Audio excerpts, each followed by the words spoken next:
There is a thing. So my thing on this YouTube channel is going to be, whenever I get to sit down in a place like this, I want to talk about something, just a little topic, and then you can also hear my opinion on the world. And today I want to talk about something we in Denmark have, which is called the Law of Jante. It's basically a dream-killing law. It's not a law, sorry. It's like an unwritten law. It's one of those cultural things that just kills motivation of people. Let me get it up, because it's absolutely atrocious. So it's like a cultural thing, and Danish people like to say that it keeps people humble. It does keep people humble, but so does telling people that you're not allowed to live. That also keeps people humble, because then you don't do anything. You just live. Well, you're not even allowed to do that, so you do nothing. Obviously, that's a very strong interpretation of the Law of Jante, but I freaking hate that thing. Fuck that thing. Here goes. 10 rules. The Law of Jante. 1. You're not to think you are anything special. 2. You're not to think you are as good as us. 3. You're not to think you are smarter than us. You're not to convince yourself that you are better than us. You're not to think that you are more than us. You're not to think you are important. You're more important than us. You're not to think you are good at anything. Oh, that's a good one. You're not to think that you're good at anything. You're not allowed to do that at all, no. You're not to laugh at us. One of the more reasonable ones, because why would you laugh at someone that's just being rude? You're not to think anyone cares about you. Oh, nice. So I'm not allowed to think that anyone cares about me. I'm just nothing. No one cares about me. I'm not allowed to think that. You're not to think you can teach us anything. That's such a... That thing is so ingrained into the Danish culture that it kills people's motivation on doing anything because they're afraid of being judged. I think it's really sad that we have that sort of thing in a culture, because it makes people cold, it makes people demotivated, it makes people afraid of actually doing stuff, because they are afraid that someone tells them that you're not good enough and no one cares about you. I mean, what kind of cultural thing is that? So I'm obviously very much against that, as you can hear. And I think that's also one of the reasons why I'm not a huge fan of my own country. I mean, I do love Denmark. I was born there, and it's a beautiful place. It's a very safe place. It's supposed to be one of the happiest countries in the world. I'm not too sure about that, I'm not gonna lie, because this thing, where I'm from a small place in Western Denmark, and this thing is very deeply ingrained into our mindset of that city. And I think that's just sad. So Copenhagen, fortunately, there's not so much of it, the big city. There's more of... people are still very arrogant, I think. Obviously not everyone, but overall general arrogance, general coldness in the culture. And I do think it really comes down to this Law of Jante, because people are generally afraid to do stuff and to put themselves out there, because they're afraid that people are going to judge them and say that you're not worth anything. I am the opposite of that. I don't really care. I do whatever things suit me. And if people tell me that I can't do that because they think that it's stupid, I obviously don't really want to talk to them anymore. And if they keep telling me, I then just tell them to fuck off, because I think that's the best way to go by someone oppressing you and someone telling you you can't do that because we think it's stupid. Well, I don't think it's stupid. I think it's pretty awesome. That's why I'm doing it. So I'm going to keep doing it because it makes me happy. And it doesn't hurt you. It just makes you upset because maybe you are too afraid to do what I do.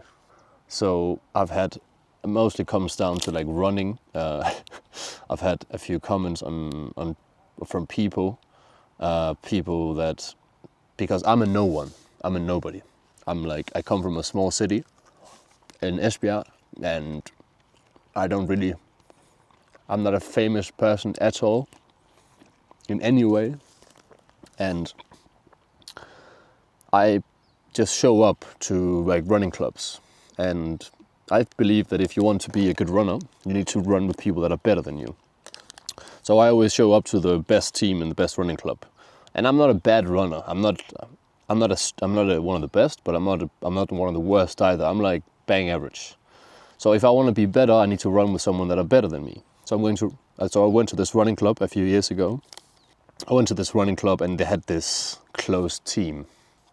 And it was for the good people, like the fast people. And they had these certain requirements that you had to fulfill. And I was just on the edge. I think I was like 1 minute off the half-minute time, or like 59 seconds or something like that. Half marathon time. So I didn't really make the cut, but I knew that I did triathlon, so I knew that if I was going to do some of these things in a race, I would be able to do it. But obviously I couldn't prove it, so they were a little bit skeptical about me joining, but they did allow me to join, which was obviously very generous of them. But then I started asking, what kind of club is this? Like, what kind of team is this? And they said that it was a very social team too. And I was like, well, that's good. I think that's good, but that's not the purpose, is it? The purpose should be to run, right? Like, that's why it's a running club. A running club. But then they were like, well, you have to do a 2 to 3, I think they started by saying 2 months trial period on the team. And then I thought, okay, I'm going to do the trial period, but I'm not really a big fan of this shutting people out culture, which is very, very popular in Danish running clubs. But I wanted to run with some people that are better than me, so I knew that if I wanted to become a better runner, I would have to do that, and I just suck it up. And then I started showing up to these trainings, and people started looking at me like, who the fuck is this guy? And I said, I'm a no one. I come from I'm a no one. So I just showed up, and they started seeing, oh, yeah, maybe he's actually not too bad of a runner. He's doing things a little bit differently, but he can still follow the intervals. And I was not the worst one on that team at all. I was probably like, as I said, bang average. I was like in the middle. I didn't run with the fastest, but I didn't run with the slowest people either. So I was like in the middle. And then after a few sessions, I started getting the sense of this club. Like this team is like a very close group. They don't really want people on the team. They say they want people on the team, but they want to pick the people that they bring onto the team, because then they can feel a lot better about themselves, because I think it really comes down to them being insecure about who they really are. But anyway, that's just obviously not all of them are like that. I remember a guy, he's actually from my neck of the woods in Denmark. Yeah, really nice guy. Really liked him a lot. Also one of the guys that I really liked. I'm going to beep those names. And then obviously there was a few people that I really liked. So not the whole team was like this. I think they were obviously they were a part of it. So anyway, never mind. My point was, I came to this training once, and I remember we were doing these intervals, and then this hotshot guy, he thought he was a hotshot. He came up to me, and then he started explaining to me how the team worked, and I was like, all right, yeah, here we go again. Oh yeah, it's a closed group, we have to invite you, it's like a social team, blah, blah, blah. And I just sat there and thought, brilliant, I'm not going to be a part of this. And then we started running, and then I think we were running like 3:45 intervals, and for me that's a pretty good pace, but I wanted to run a little bit faster on the last one. So when we came to right at the last interval, I asked out in the group, hey, anyone want to run a little bit faster, because I'm going to run a little bit faster now, so if anyone want to run with me, they can do that. And then from the back, this guy, he was running there, he's just shouted, no one is going to run with you. No one is going to run faster. You can do whatever you want, but no one is going to follow you. And then I had enough. Something in me just said, okay, this is enough, I'm done now. And then I just turned to him and I asked him very calmly and very politely this. Hvorfor du så rapkæftet? As like, why are you so, like such, why do you have such a lip, pretty much? That's the translation. Why do you have such a lip? And then for these people, when you ask them a question, they don't really usually hear what it is that you ask. Well, this guy definitely didn't hear me, because he started replying to a different question. He was like, you're doing things the wrong way, we don't want you to do this, you just have to follow the program, blah, blah, blah. And then again, that's not what I asked him, so I just asked him again. I said this to him, that's not why I asked you. And then he was like, then again, he didn't really hear me, he just kept going, blah, blah, blah, he's shouting at me. And then I just thought, okay, I need to repeat myself, because obviously he didn't hear me the first time.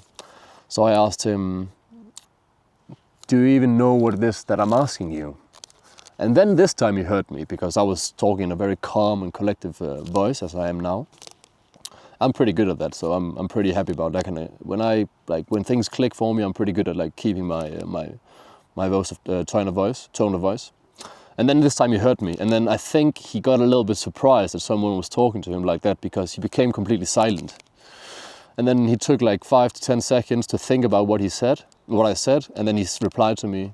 He said this: you triathletes are training the freaking whole way. I'm so tired of you. I don't want you to implement these kind of trainings into this team and blah, blah, blah.